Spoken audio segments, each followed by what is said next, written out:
Hello, this is the Journey Told podcast, and I'm your host, Sean Zanotti. I believe life is about the journey, not the destination. To find the journey in every step of the road, the highs and lows, the twists and turns, the ups and downs. It's in those moments that really makes life so beautiful. Our guest today has a journey of her own. Meet Michon Vanas. Please help me welcome her to the show. Thank you so much for being here. Oh, thank you so much, Sean. It feels good to be here. Thanks for having me. I just love your name. Thank you so much for being here. Really, it's just like it has a ring to it. So it's beautiful. It's such a beautiful name. My mom's name is Michelle and it's so close to that. So it makes my heart warm as I'm talking to you. Love that. Yeah, and you also pronounced it beautifully, which is not always the case. So I feel like you did me good. You did me a solid. Well, good. So let's just kind of jump right into it. You are the VP of Partnerships of Model Alliance, which is a nonprofit that's serving models. How did that come about? Yeah, I think it started a couple years ago, really on the onset of COVID. I felt like more than ever during that time, what really became apparent to me was the lack of resources and support that models get just by nature of the system they're in as freelance creatives. Even a step further than what we would say some actors with having, a guild or an association, models really don't have that even to fall back on. So I think going through that time where everything felt a little bit scary and I couldn't really turn to my agency, I couldn't really, I didn't have the answers, and everyone who was supposedly in my support network also didn't have the answers. And I thought, it's a little strange.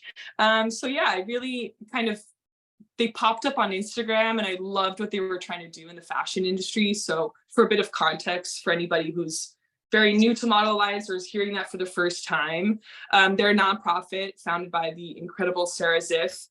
They work on creating fair practices in the fashion industry, everything from runway to factory floor. And so they really work to improve legislation, regulation in the fashion industry and really hold different players and stakeholders accountable.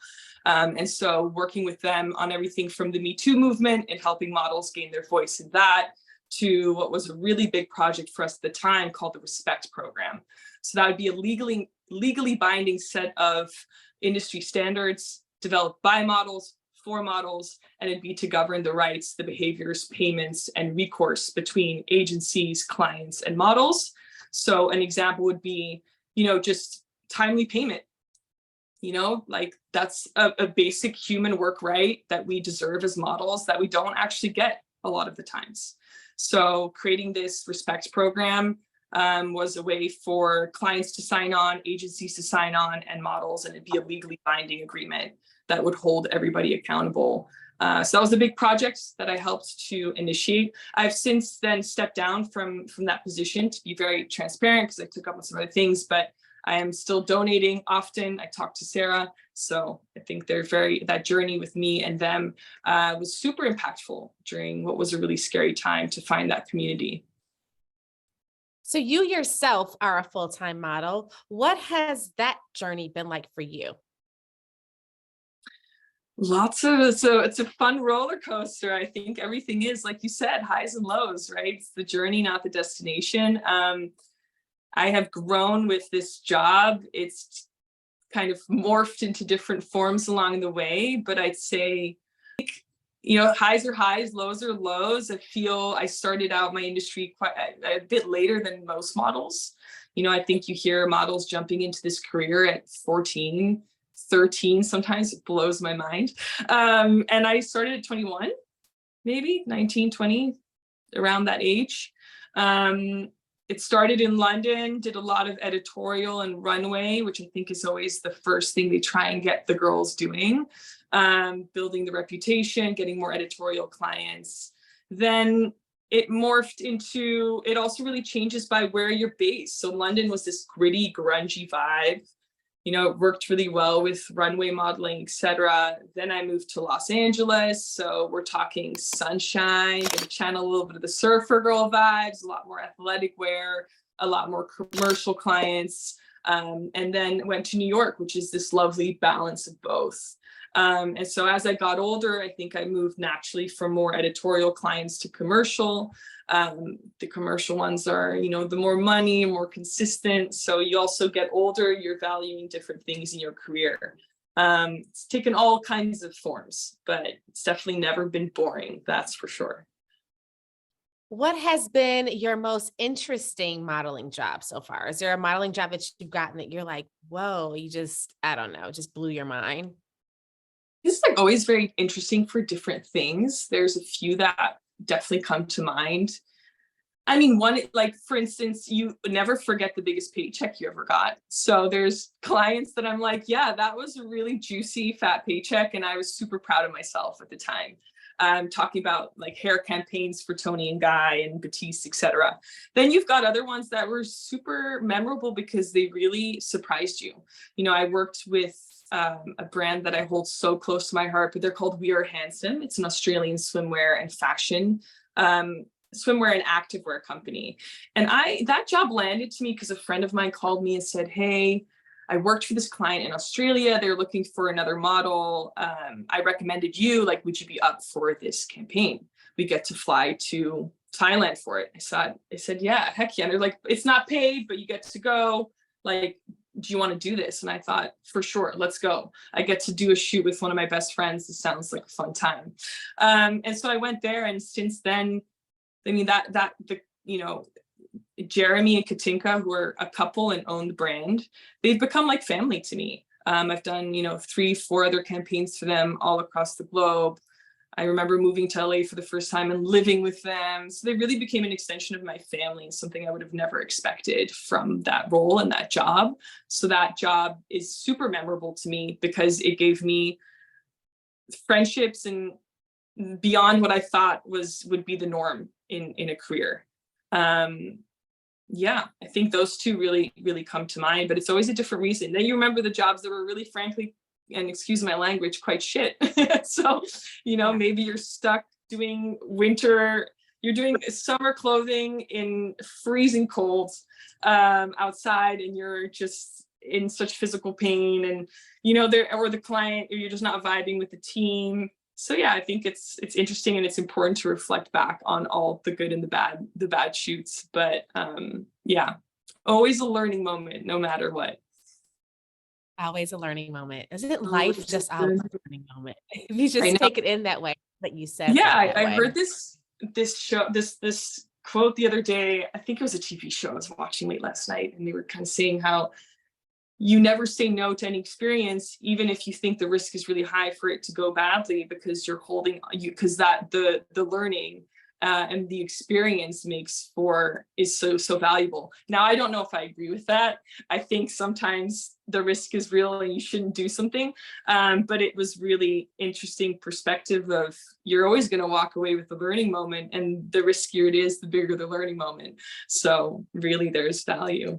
So. No, I love that. I love that. It's so true. And at the other end of that stick is that if you don't take the risk, you stay in the same position.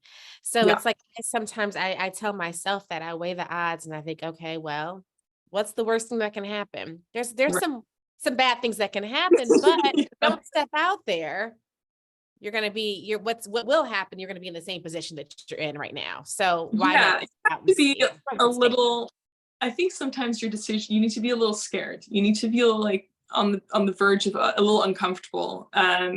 It's just healthy. I think you feel alive. You got to prove to yourself you can do scary things that you think are scary at the time, and you conquer, and you do.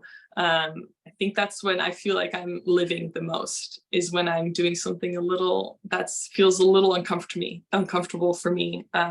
Yeah, for sure. It seems as though people look at models and think that, life is just sweet. Everything is roses and peaches and fairy tale, and you're just sitting to look pretty. Um, what are some things that you can say in regards to that? Are there some really difficult moments, even with your job, that you feel that models experience that the world in itself just may not realize is actually going on behind the scenes? Yeah, for sure. I used to get this all the time. And it's frankly, again, quite rude and disrespectful to say to someone, oh, you just got to stand there and look pretty. So it used to really bother me, actually. Now I can like laugh at it a little bit. But I think, I'm current, for a bit of context, I modeled for nine-ish years, and I still do that actively. I'm also working full-time for a video game company as the marketing director now, after my master's of business administration that I got last year or 2 years ago. So I think I've had both worlds of where one job was really physically challenging. It's also freelance. That's a very important, I'll come back to why that's important. And my life now, it's like, it's very mental, and it's extremely challenging, and it's exercising a very different part, and it's challenging a different way. So when I go back to the modeling, I think from the physical aspects, in a way, and I know, you're training, like your body and the way you look is your money maker. There's an immense amount of personal pressure that comes with that. I don't care who you say you are, or how natural it is that your body is the way it is, but there is this deep-seated, like, uneasy feeling you get from that. And so you carry your homework with you, because it's a lifestyle change. Ultimately, you are, whatever the work you need to put in to look the way you need to look, to get the money you want to get, or to get the clients you want to get, that's a 24/7 job. You have to really alter your lifestyle for that, especially for me, whether it was going out less, or not seeing my friends as much, or not going out to certain dinners because it was like going against what I wanted in terms of my fitness goals. Like, those are all things that are really quite aggressive impacts on your quality of life, and how you choose to spend your time. So I think from that perspective, it's not something you can like close your laptop at the end of the day and walk away. Right? It's something that's with you the whole time. So I think in that way, it's a challenge. I also think what's really important is, as a freelancer, and it's a feeling that grows over the years. At first, you think it's kind of exciting. You never really know where your next job is. It's part of the thrill. But after years and years of that compounding, it can be quite toxic, where you feel super anxious because you just don't know when you're going to bring that paycheck in. You just don't know when the next job is. And I think what comes with that is this feeling of being a little bit powerless, or not having control, where like, I'm putting in a amount of effort, I'm not getting a amount of return. So I think that is super hard over the years to deal with. And I also think you reach a point where you're kind of at the mercy of your agency or whatnot, because you just don't feel like you have too much control over your career, when in reality you probably do. But I think you're just kind of programmed to think you might not. And then I reflect on my life now, it's a super different challenge. I'm not physically challenged. I can walk away, it's not with me all day long, but you're exercising your thought in a very different way that maybe I didn't do modeling. So it's a very different type of challenge and hard. My current, the work I do now is on a bigger team, on a bigger mission. I have to care for other people's lives, their jobs. So it's like different types of stresses and challenges. I'm sure you can kind of, as your job in sort of creative freelance world, how can you, like, what do you think of that? It's tough. It's like the juggle. I mean, it's a juggle. I'm a business owner too. I own a publicity company separate and aside from doing this podcast. Right. Yeah. And it's very much so the mindset of what you're saying. I mean, I've been working for myself for 15 years, almost 16 years now, but it's lots of highs and lows. And what's hard to put in words to explain to people, but you understand as a freelancer, it's very, very similar. It's the not knowing. It's the not knowing, of if this client's going to leave, if that client is going to leave, the ins and outs of the business. But there's also beauty in that too.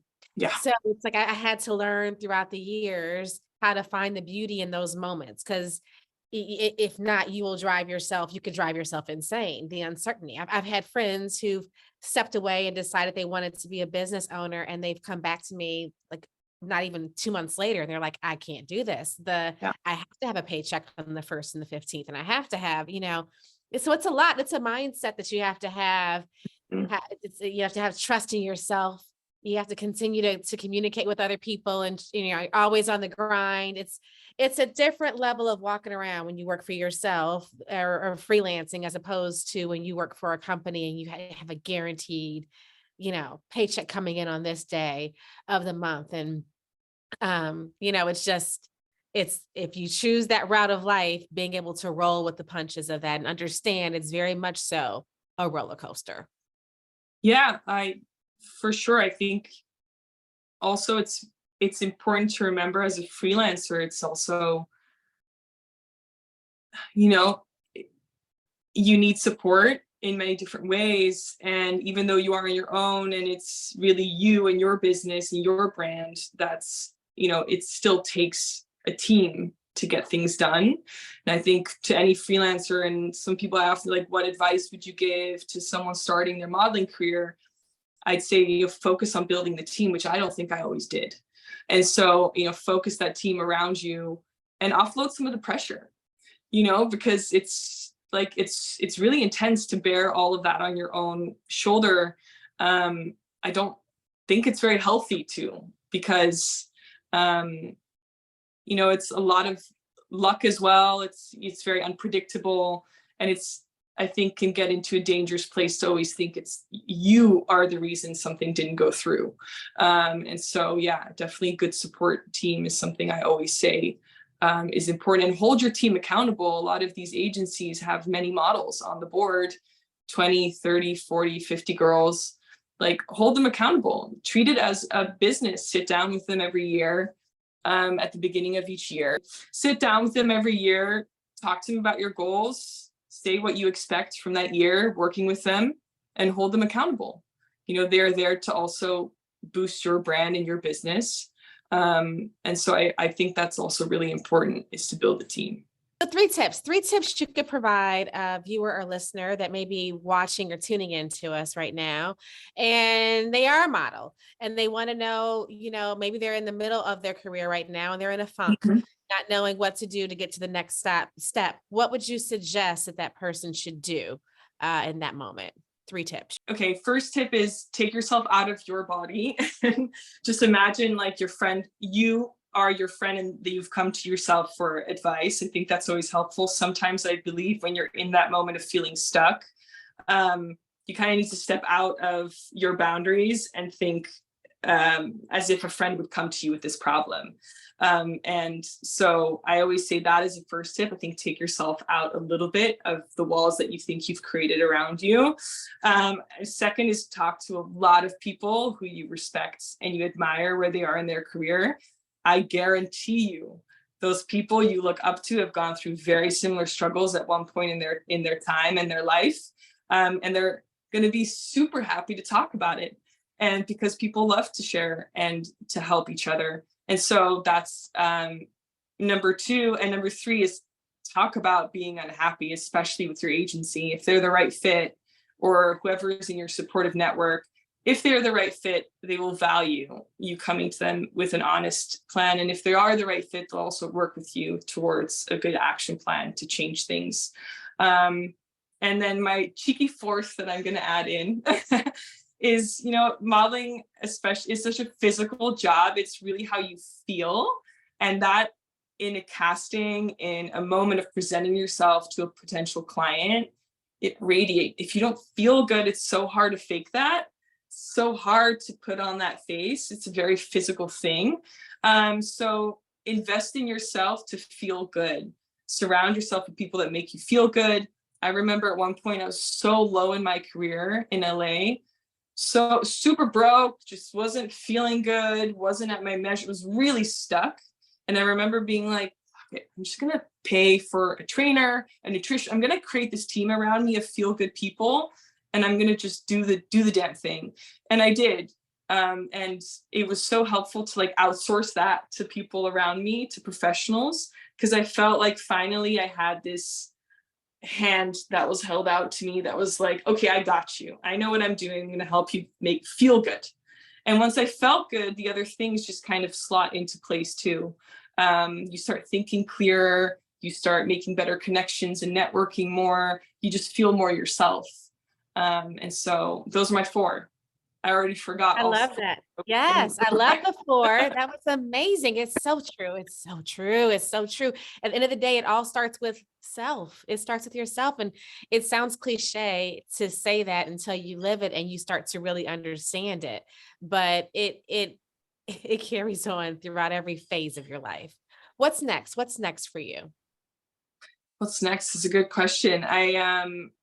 I mean, my current situation is that I am also marketing director at a video game company in New York.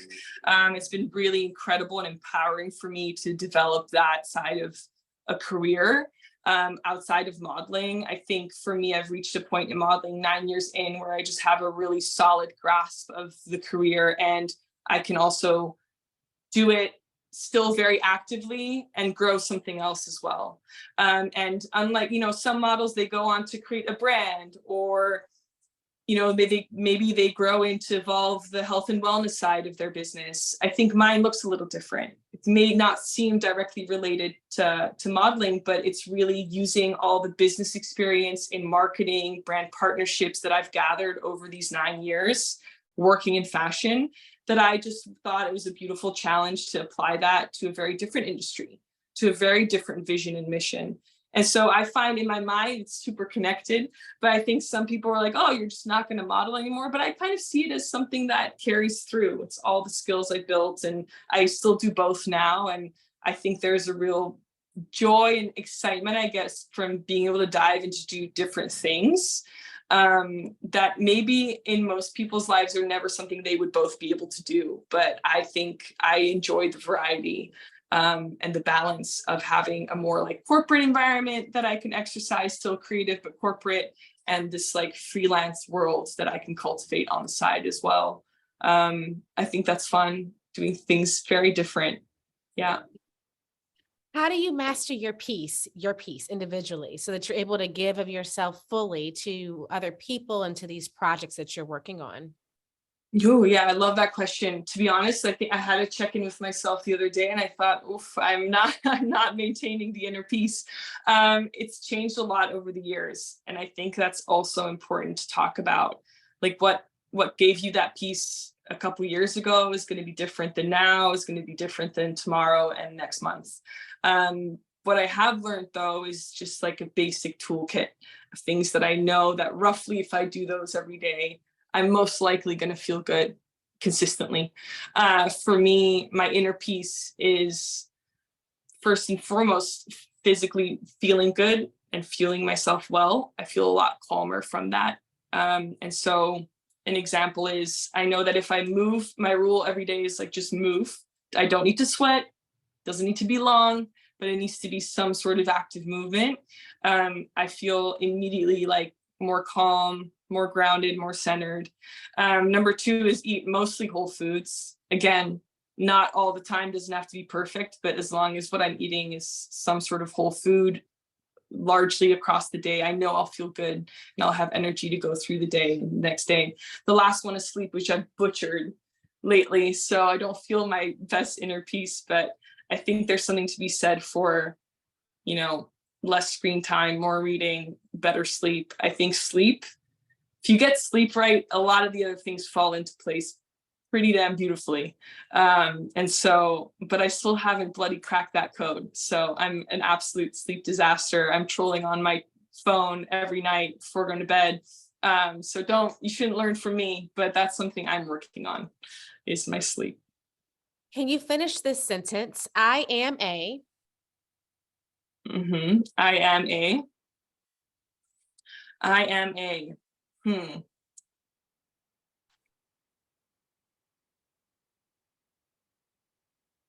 Sean, you got me with this one. I gotta think about this. I want to hear your I am a. I am a resilient, creative, and adventurous soul. Yeah, I'll start with that. I love that. And a master of. What is yours? I am a queen. I'm a queen. You're a queen. I'm a queen of this space that I walk on, in this that we call Hell life. yes. Hell yes. Okay, next one. I heard you say a master of.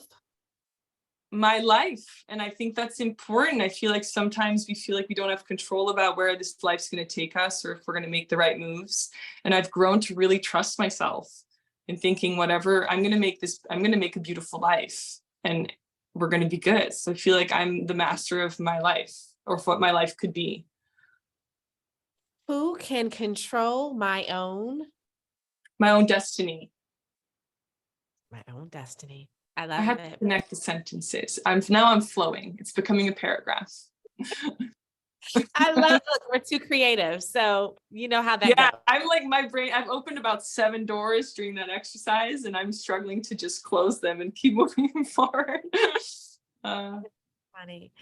I would like to wrap with a segment that I call Tell and Tell, which is a play on the word show and tell. What is something that you can tell us about yourself that you have not shared with the world just yet? A secret, if you will. A secret. I mean, maybe not a very sexy one, but something I'm very proud of is that I'm working towards getting my green card to stay in the US. And I haven't told anyone yet, but it's my little master plan. And so that's a really big moment for me. It's like a culmination of 10 years of trying to get it. So it's really exciting. Oh, that's beautiful. That is beautiful. Well, we're sending positive vibes your way in Thank regards. you. Give me positive admin vibes to try and get this Yes, green card. Yeah. absolutely. Absolutely. If Yeah. somebody wants to follow along on your journey, how do they go about doing so? Yeah, I'm on Instagram at Michon Vanas, all lowercase together. And that's the best platform. I have a cheeky TikTok, but there's not much going on there. So I would head on over to Instagram, definitely say hi, DM me. Would love to chat and get to know. And yeah, that's where you can find me. Well, that's wonderful. Well, thank you. Thank you so much for being here. Thank you for sharing your journey with us and sharing your journey with the world. I appreciate it. You have an amazing soul. I really appreciate you being here. Thank you. Thank you for your time and have an amazing Wednesday. You are a queen. Oh, you are a queen. Well, all right. Well, that's it for this episode of the Journey Told Show. I would like to leave you with words that my father would so often say to me, and that's to be the best version of you that you can be. Until next time, folks, let that sizzle in your spirit.